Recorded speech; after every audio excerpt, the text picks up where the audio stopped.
పౌరుషాలకు మారుపేరు తెలంగాణ, తిరుగుబాటుకు మారుపేరు తెలంగాణ. ఈ దేశంలో అంతర్భాగమైనటువంటి ఈ ప్రజలతోటి పాలకవర్గ ప్రభుత్వాలు ఎందుకు చర్చించట్లేదు, చర్చించడానికి ఎందుకు భయపడుతున్నాయి? ఆదివాసీ ప్రాంతంలో ఉన్నటువంటి ఏ ఒక్క చిన్న ఖనిజ సంపదనైనా, ఏ ఒక్క వస్తువునైనా, లేదా అక్కడ ఏ చిన్న పరిశ్రమ పెట్టాలన్నా, ఎలాంటి నిర్ణయం చేయాలన్నా అది ఆదివాసీ సభలు, గ్రామ సభలు జరిపి ఆదివాసీ ప్రజలు ఆమోదిస్తేనే తమ విలువైనటువంటి ఉన్నతమైనటువంటి చదువుల్ని వదులుకొని 30, 40, 50 సంవత్సరాలుగా ప్రజా జీవితంలో కొనసాగుతున్నటువంటి వాళ్ళని నీవు చంపివేస్తా ఉన్నావు. ఈ దేశంలో ఇప్పటికీ 81 కోట్ల మందికి నువ్వు బియ్యం అందిస్తున్నావు అనేటువంటిది నువ్వే అంగీకరించినట్టు కదా. వాళ్ళందరూ పేదరికంలో ఉన్నారు అనేటువంటిది. సుమారు 7,000 కోట్ల విలువైనటువంటి ఖనిజ సంపద ఉందని చెప్పేసి నిపుణులు చెప్తా ఉన్నారు. విప్లవకారులు ఏమంటున్నారు? ఈ దేశంలో భూమి ముక్తి విముక్తి కావాలని చెప్పేసి కొట్లాడుతా ఉన్నారు. ఈ దేశంలో పేదడికి సమానమైనటువంటి న్యాయం కావాలని చెప్పేసి కొట్లాడుతా ఉన్నారు.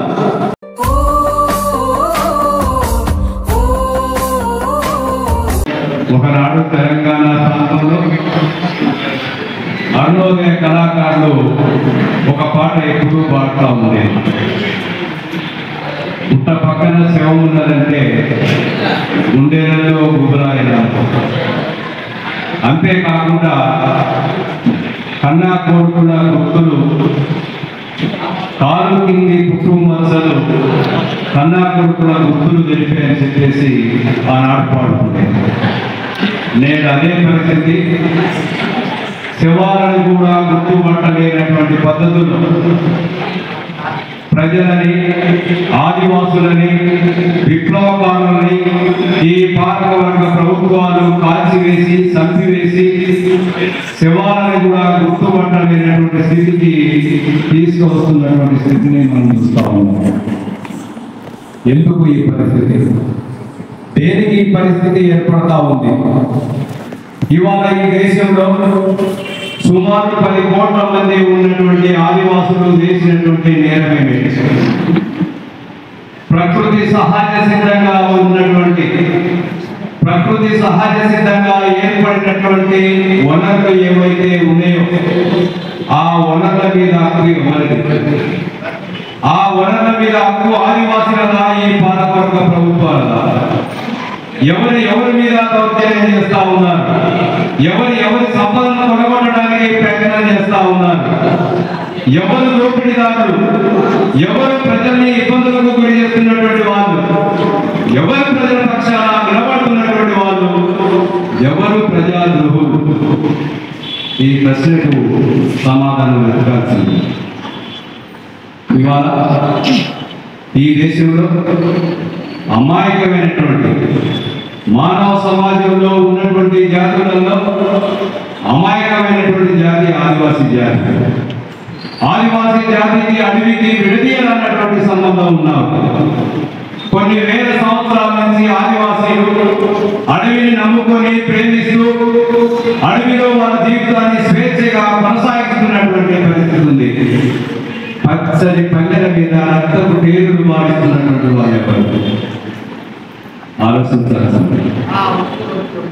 ఇవాళ ఆపరేషన్ కగార పేరుతోటి మార్చి 2026 కల్లా మావోయిస్టులని లేకుండా చేస్తామని చెప్పేసి బహిరంగంగా ప్రకటిస్తా ఉంటే మానవత్వం ఉన్నటువంటి మనుషులుగా ఓ కవి అంటాడు, నేరం నీ ముందు జరుగుతున్నప్పుడు ప్రశ్నించలేకపోవడం అనేటువంటిది జరిగితే నువ్వు బానిసగా బ్రతకడానికి సిద్ధపడుతున్నావు, నీ మనసు బానిస తత్వాన్ని కోరుకుంటుంది అని చెప్పి చెప్తా ఉంటాడు. తెలంగాణ నిజంగానే ఆ సంస్కృతి ఉందా? తెలంగాణ చరిత్ర ఏమిటి? అన్న చెప్పినట్టు, సార్ చెప్పినట్టు తెలంగాణ చరిత్ర ఏమిటి? పౌరుషాలకు మారుపేరు తెలంగాణ, తిరుగుబాటుకు మారుపేరు తెలంగాణ. ఆ తెలంగాణ ప్రశ్నించకుండా ఎట్లా ఉండాలి? మాట్లాడకుండా ఎట్లా ఉండాలి? మాట్లాడకుండా, ప్రశ్నించకుండా, తిరుగుబాటు చేయకుండా ఉండేటువంటి వాళ్ళు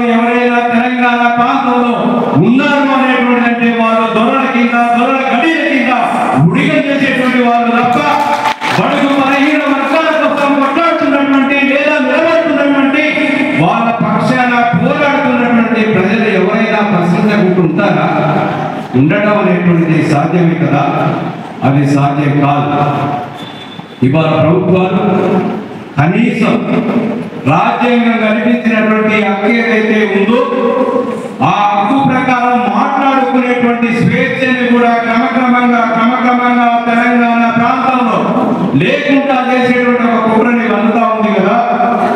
వరంగల్లో సిపిఎం న్యూ డెమోక్రసీ పార్టీ రాష్ట్ర కమిటీ ఆధ్వర్యంలో ఆపరేషన్ కగారుకు వ్యతిరేకంగా ఒక సదస్సు పెడితే అక్కడ ఉన్నటువంటి నగర కమిషన్ పర్మిషన్ అయినటువంటి పరిస్థితిని మనం చూసాం కదా. అనేక తిప్పలు పడి అనేక ప్రయత్నాలు చేసి చివరి దశలో పర్మిషన్ ఇచ్చినటువంటి పరిస్థితిని చూస్తా ఉన్నాం కదా. అంటే మనం అర్థం చేసుకోవాల్సినటువంటిది, పాలకుడు మొత్తం ఒకతాను ఉండలే. పాలకుల యొక్క నిజ స్వరూపం వాస్తవ విషయం బయటకు వచ్చినప్పుడు బయటపడ్డది. అందుకే ఏ పాలకుల్లో కూడా సిద్ధశుద్ధి ఉంటుంది, వాళ్ళు ప్రజల తరపున నిలబడతారు, ప్రజల పక్షాన కొట్లాడతారు అనేటువంటి భ్రమలు పెంచుకోవడం అనేటువంటి అంటే అది ఉంటిదే. ఇవాళ ఆదివాసులు ఏమంటున్నారు, లేదా మావోయిస్టులు ఏమంటున్నారు, మాకు చర్చలు జరపండి అనేటువంటి అంటున్నారు. సార్ చెప్పినట్టుగా అనేక విషయాల మీద ఏ అంశమైనా మేము చర్చించడానికి సిద్ధంగా ఉన్నామని చెప్పేసి వాళ్ళు ప్రకటిస్తూ ఉన్నారు. ఇలా భారత పాలకులు పాకిస్తాన్తో చర్చలు జరపడానికి సుముఖం ఉంది కదా, జరిపింది కదా, యుద్ధాన్ని 400 ముగించింది కదా, లేదా చైనా మన భూభాగాన్ని ఆక్రమించుకుంటుంది అనేటువంటి సందర్భంలో కూడా మాట్లాడుకున్నటువంటి స్థితి ఉంది కదా. ఈ స్థితిలో ఈ దేశంలో అంతర్భాగమైనటువంటి ఈ ప్రజలతోటి పాలకవర్గ ప్రభుత్వాలు ఎందుకు చర్చించట్లేదు, చర్చించడానికి ఎందుకు భయపడుతున్నాయి? ఈ ప్రశ్న కూడా సమాధానం ఆలోచించాల్సిందే. ఎందుకంటే పాలకుడు దోపిడీదారు, పాలకుడు పెట్టుబడిదారుడు, పాలకుడు బడా పారిశ్రామికవేత్తల ప్రయోజనాల కోసం పనిచేసేటువంటి వాడు. అట్లాంటి పాలకుడు ప్రజల తరఫున నిలబడుతున్నటువంటి వాళ్ళతో, ప్రజల తరఫున కొట్లాడుతున్నటువంటి వాళ్ళతోటి నీతిగా నిజాయితీగా తమ సర్వస్వాన్ని వదులుకొని ప్రజలే ప్రాణమని ప్రజల కోసం తమ విలువైనటువంటి జీవితాలని అర్పించడానికి సిద్ధంగా ఉన్నటువంటి వాళ్ళతోటి దోపిడీదారుడు పాలకుడు దిగజారిపోయినటువంటి వాడు, కనీస ఇలువలు లేనటువంటి వాడు, ఇలువలు కలిగినటువంటి వాళ్ళతో చర్చలు జరపడం అనేటువంటిది కుదురుతా? ఇలువ కలిగినటువంటి పేదోడి ముందైనా విలువ లేని కోటీశ్వరుడైనా వచ్చి నిలబడలేదన్నట్టుగా విలువలకు మార్పేరైనటువంటి విప్లవకారులతో ఆదివాసులతో ఈ పాలకవర్గ ప్రభుత్వాలు చర్చలు జరుపుతాయా? జరపవు. వాళ్ళు అడుగుతారు. వాళ్ళు అడిగేటప్పుడు ఏమిటో కూడా ఈ పాలకవర్గ ప్రభుత్వాలకు తెలుసు. కాబట్టి ఆ పాలకవర్గ ప్రభుత్వాలు చర్చలు కనుక జరిపితే వాళ్ళు అడిగినటువంటి డిమాండ్ ఏవైతే ఉన్నాయో అవి న్యాయమైనటువంటివి, ఆమోదించదగినటువంటివి, ప్రజలందరూ కూడా ఆలోచించేటువంటివి. కాబట్టి వాటిని కనుక మనం చర్చల సందర్భంగా వాళ్ళు లేవనెత్తితే, మనం ఆమోదించకపోతే ఈ పాలకవర్గ ప్రభుత్వాలు బహిరంగంగా నగ్నంగా బయటపడేటువంటి పరిస్థితి ఉంటది అని చెప్పేసి ఈ పాలకవర్గ ప్రభుత్వాలు చర్చలు జరపట్లేదు. వాళ్ళు ఏమంటున్నారు? వాళ్ళేం గొంతెమ్మ కోరికలు అడగలేదు. నీ భారత రాజ్యాంగం రూపొందించినటువంటి దాంట్లో భాగంగా ఉన్నటువంటి లేదా ఆదివాసీలు అనేక సంవత్సరాల నుంచి కొట్లాడినటువంటి ఫలితంగా వచ్చినటువంటి చట్టాలు ఏవైతే ఉన్నాయో అది 5th షెడ్యూల్ కానీ 6th షెడ్యూల్ కానీ అనేక చట్టాలు కానీ వాటిని అమలు చేయమని చెప్పేసుకోవాలి. సాధ్యమైందా పాలకవర్గాలకు? 5th షెడ్యూల్ ఏం చెప్తా ఉంది?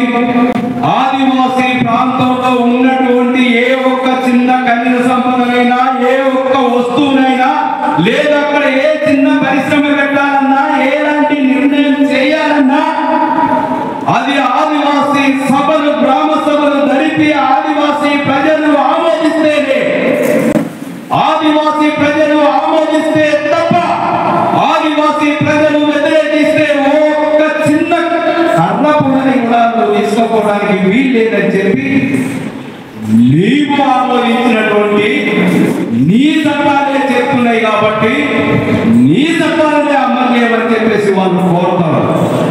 అది సాధ్యం కాదు నీకు.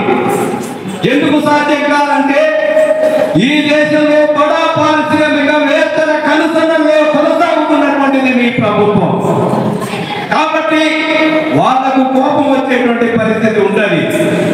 అందుకే నువ్వు ఆమోదించడం అనేటువంటిది సాధ్యం కాదు. భయపడిపోతా ఉన్నావు.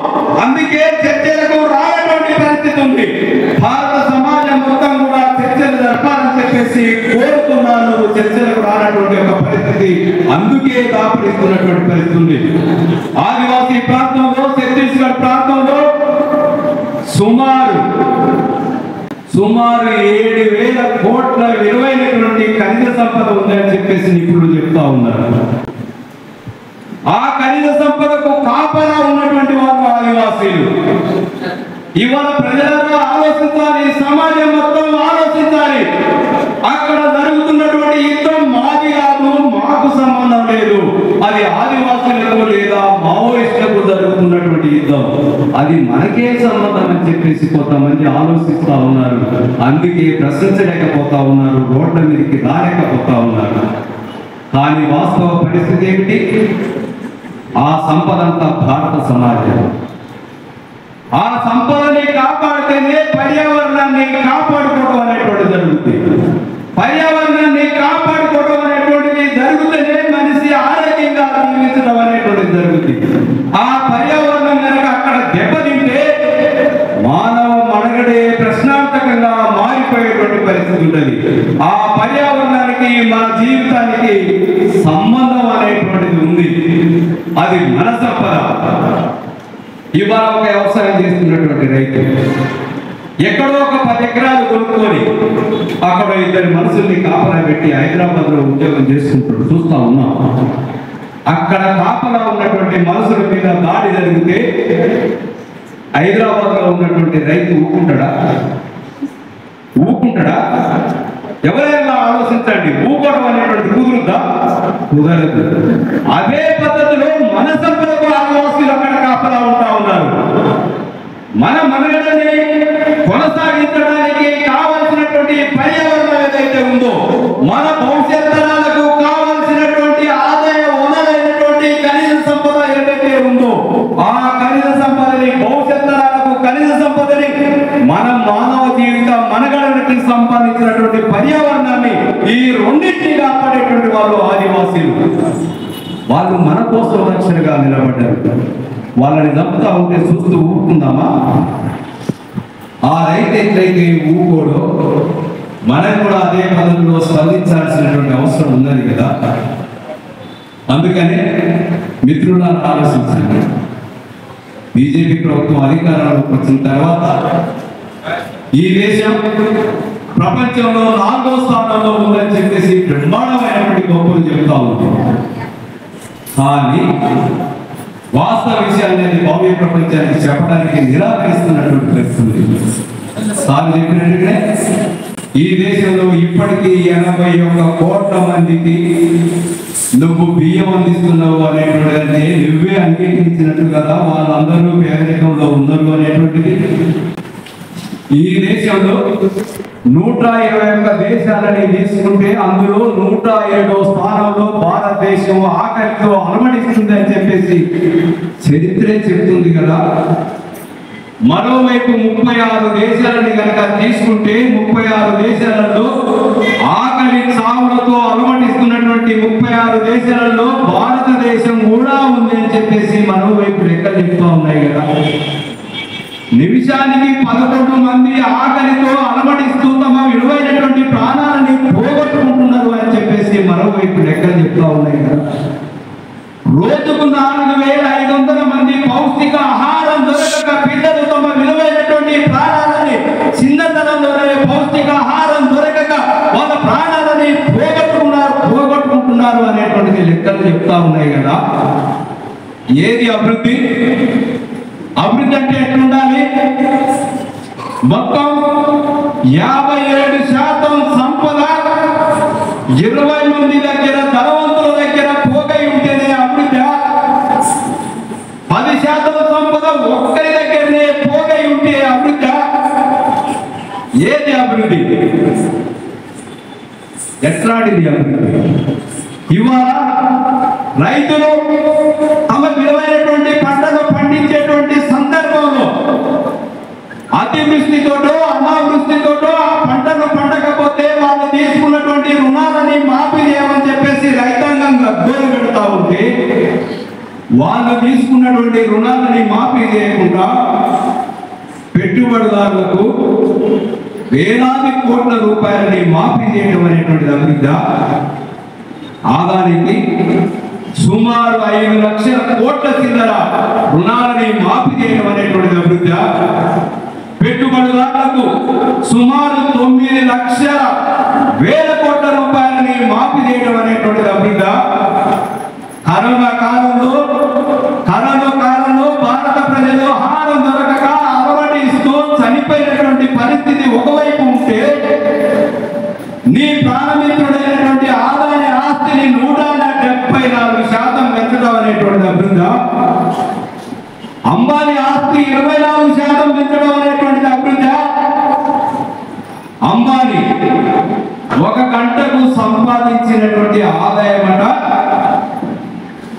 ఒక కార్మికుడు 10,000 సంవత్సరాలు కష్టపడ్డా సంపాదించడం సాధ్యం కాదని చెప్పేసి చెప్పుకున్నటువంటి పరిస్థితి ఉంటే ఏది అభివృద్ధి? అంబానీ 1 నిమిషం సంపాదించినటువంటి సంపాదన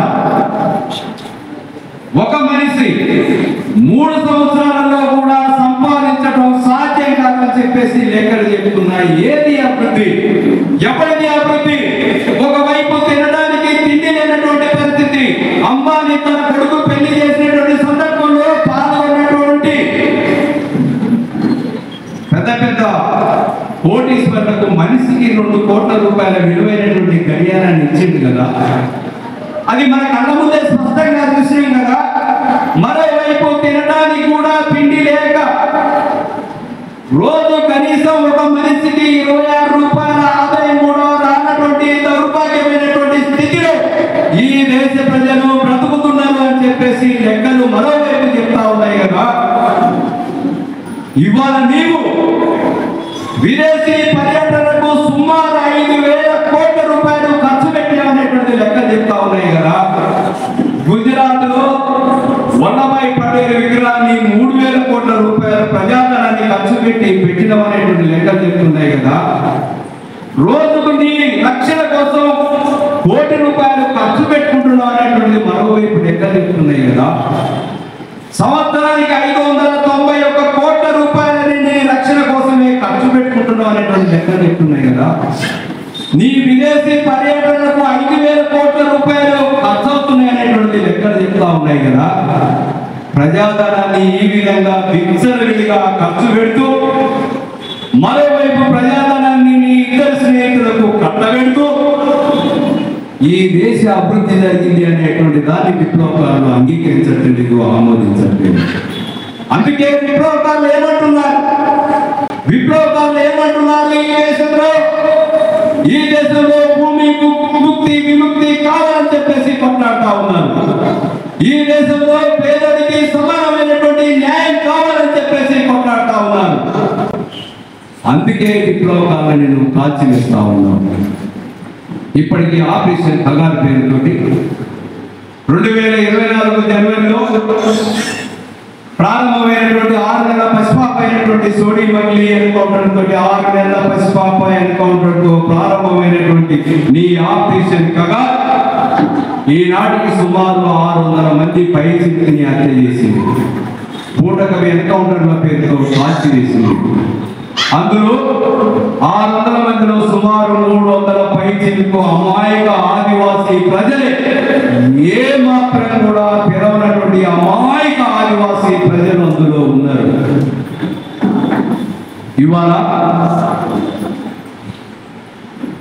ఏ స్వార్థం లేకుండా పేదోడి విముక్తి కోసం కొండల్లో కోనల్లో గుడ్డ కోసి పెట్టుకొని జీవితాన్ని కొనసాగిస్తున్నటువంటి ఆదివాసీ పల్లెల్లో తమ విలువైనటువంటి ఉన్నతమైనటువంటి చదువుల్ని వదులుకొని 30, 40, 50 సంవత్సరాలుగా ప్రజా జీవితంలో కొనసాగుతున్నటువంటి వాళ్ళని నీవు చంపివేస్తా ఉన్నావు. ఇది దుర్మార్గం. మావోయిస్టు పార్టీ కేంద్ర కమిటీ కార్యదర్శి నంబర్ల కేశవరావు నుండి మొదలుకుంటే అనేక మందిని రద్దు చేసేవారు. అందులో చనిపోయినటువంటి వాళ్ళలో మన తెలంగాణ రాష్ట్రానికి సంబంధించినటువంటి 19 మంది రాష్ట్ర కేంద్ర నాయకులు ఉన్నారు. ఏమిటి ఈ దుర్మార్గం? అందుకే మిత్రులారా ఆలోచించాలి. చరిత్రలో ఎవరు కూడా విప్లవోద్యమాన్ని నిర్మూలిస్తారని చెప్పేసి మాట్లాడినటువంటి వాడు ఎవరు కూడా చరిత్రలో విప్లవోద్యమాన్ని నిర్మూలించడం అనేది సాధ్యం కాలేదు. ఆనాడు స్పార్టకస్ నుంచి ఆనాడు పొడుగు బలహీన పేద వర్గాల కోసం పనిచేసి తమ విలువైనటువంటి ప్రాణాలను అర్పించినటువంటి స్పార్టకస్ నుంచి ఈనాడు ప్రాణాలు అర్పిస్తున్నటువంటి విప్లవ వీరుల దాకా సుమారు 20,000 మందిని నువ్వు అమ్మాయిగా ప్రజల్ని, విప్లవకారుల్ని, ఆదివాసుల్ని కాల్చివేశావు. ఇన్ని సంవత్సరాలలో 20,000 మందిని నువ్వు కాల్చివేసిన విప్లవోద్యమం అనేటువంటిది ఆగలేదు, ఆగదు అనేటువంటిది ఇది చరిత్ర సత్యం. ఒకవైపు దోపిడీ పెరిగిపోతా ఉంటే, ఒకవైపు వివక్ష పెరిగిపోతా ఉంటే, ఒకవైపు అణచివేత పెరిగిపోతా ఉంటే విప్లవకారులు ప్రశ్నించకుండా ఎలా ఉంటారు? విప్లవకారులు తిరుగుబాటు చేయకుండా ఎలా ఉంటారు? ప్రజల కోసం ప్రాణాలు అర్పించేటట్టు వాడే విప్లవకారుడు.